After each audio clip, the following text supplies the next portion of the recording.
Depuis le vendredi 26 février 2021, la campagne électorale pour les élections législatives en Côte d'Ivoire a démarré pour une durée d'une semaine. Cette échéance électorale, qui intervient après le scrutin présidentiel d'octobre 2020, suscite un engouement. Le COSIM, Conseil supérieur des imams, des mosquées et des affaires islamiques, invite les parties prenantes à ces élections à la responsabilité pour un scrutin sans violence. Le COSIM recommande une campagne sans propos violents ni d'actes malveillants, à l'encontre des adversaires qui ne sont pas des ennemis. Le COSIM voudrait attirer l'attention de tous sur le fait que, s'agissant d'élections locales à enjeu national, les moindres éventuels excès ont un impact direct sur les populations. Aussi, le COSIM ayant pleinement confiance en la capacité des différents appareils politiques à œuvrer avec retenue, appelle-t-il donc à l'esprit de responsabilité des candidats et des partis politiques. Le cheikh Mamadou Traoré, président du COSIM, exhorte également les instances en charge de l'organisation du scrutin à renforcer le climat de confiance entre les candidats à travers la transparence et l'équité, gage d'une élection apaisée.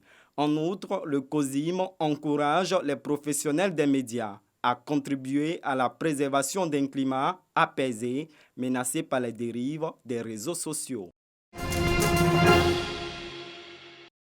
Plateau, immeuble Le Général, salle de conférence de la DSIM, la direction des soins infirmiers maternels pour le lancement de la 4e édition du concours Le bébé le plus choco, une initiative de l'ONG Joie des tout-petits.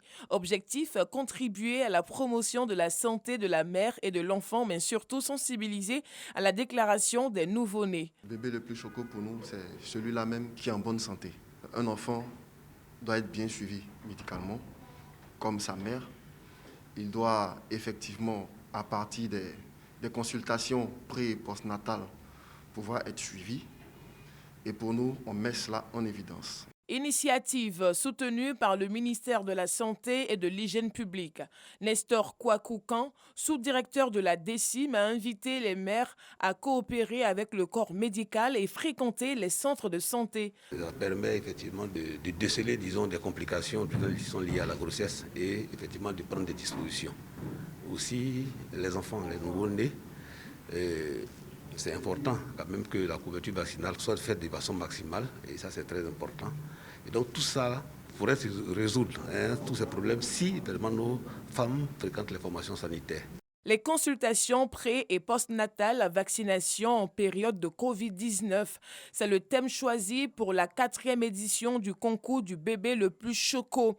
Il aura lieu le 18 juillet à la salle des fêtes de Marcory. Abobo Akekwa. Ici, les maisons ont une particularité commune. Des robinets sont installés à l'entrée, car l'eau d'une faible pression arrive difficilement dans les ménages. Les habitants ont recours au système D pour avoir le liquide précieux. Dans tous les quartiers, les tuyaux qui sont là-bas sont privés. Un tuyau privé pour te brancher dessus, tu payes pas, on ne te donne pas moins que 100 000 francs. Tu te branches avant d'aller régler pour ceux-ci. On s'approvisionne dans les rivières d'à côté là. Voilà, on prend des motopompes et puis on va prendre de l'eau, tirer de l'eau et puis pour aller sur les chantiers. Déjà, ça élève même déjà les coûts des chantiers, ce qui fait des manques à gagner pour nous, entrepreneurs. Voilà, vraiment, je pense que ce projet est un projet qui est bienvenu. Ces difficultés prendront fin dans 6 mois. La durée de ce projet d'alimentation en eau potable, dont les travaux sont lancés par le ministre de l'Hydraulique, Laurent Tchagba. À Bobo Sagbé, l'eau potable est une réalité depuis quelques mois. La population et la municipalité sont reconnaissantes. Au nom de la chefferie de Sagbé, je vous dis merci. Merci pour le souci, pour votre souci permanent, pour le bien-être de la population. Cela est un ouf de soulagement pour nous et pour les résidents de ce grand quartier estimé à plus de 400 000 habitants. Ce jour est donc la fin du calvaire. de ses mères, sœurs et filles qui sortaient de chez elles très tôt le matin, bidon sur la tête à la recherche de l'eau. L'on ne verra plus ces images déshonorantes ici à Sabri. Outre le renforcement en eau potable, l'acquisition des compteurs d'eau est facilitée par le gouvernement. Le coût global des travaux s'élève à 1,7 milliard de francs CFA. Nous avons en plus de cela vous offrir des branchements sociaux. Pour avoir un branchement, il faut payer 167 000 francs. Mais le président nous a dit de prendre en charge 157 000 francs.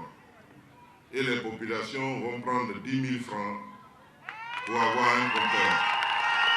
À Tiesso, Ndotré, PK18, Marley, une vingtaine de quartiers à Abobo bénéficieront du projet de renforcement en eau potable. Le 5e rassemblement de l'espoir a débuté ce 28 février 2021 en Corée du Sud avec la participation de plusieurs dirigeants du monde. Tour à tour, ces intervenants ont fait part de leurs recommandations pour la consolidation de la paix dans le monde.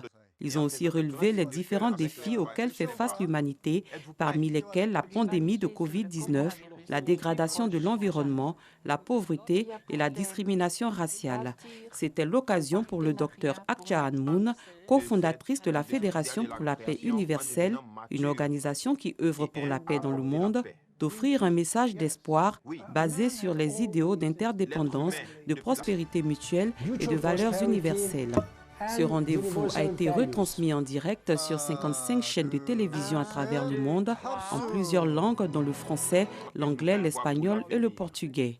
L'un des temps forts de ce 5e rallye de l'espoir, la célébration de l'anniversaire du fondateur de la Fédération pour la paix universelle, le révérend San Myung-moon, qui aurait eu 101 ans ce 27 février, et de son épouse, le docteur Ak Ja-han Moon. Prestations d'artistes, danse, chants et ballets ont marqué ce 5e rassemblement de l'espoir. Pour la réalisation d'un monde céleste unifié. Hudson a décidé de refaire son visage pendant la pandémie. La raison, les réunions à distance sur son ordinateur. C'est quelque chose de nouveau, de regarder son visage plusieurs heures par jour, et il y a des limites à ce qu'on peut faire avec un bon éclairage et un bon angle de vue. La première fois que je me suis vu sur Zoom, j'ai dit « Oh Burke ». Donc, c'était l'étape suivante. Tout était fermé et on ne voyait personne en vrai, seulement sur Zoom. Alors je me suis dit que c'était le bon moment pour faire ça. Ce chirurgien constate une hausse des opérations de 60% en un an. La procédure la plus demandée est celle des paupières supérieures ou du cou. Parce qu'il croit qu'à la caméra, ça pend ou ça ressemble à un double menton, ou c'est un peu large, ou ça forme une bajoue autour de la mâchoire. Anna a choisi le confinement pour refaire sa poitrine. Comme je peux être en télétravail, c'était vraiment logique de le faire. Parce qu'il faut porter des vêtements de compression. Il faut prendre soin de beaucoup de choses après. Donc pour ça, le meilleur moyen, c'est d'être chez soi et de ne pas avoir besoin de sortir.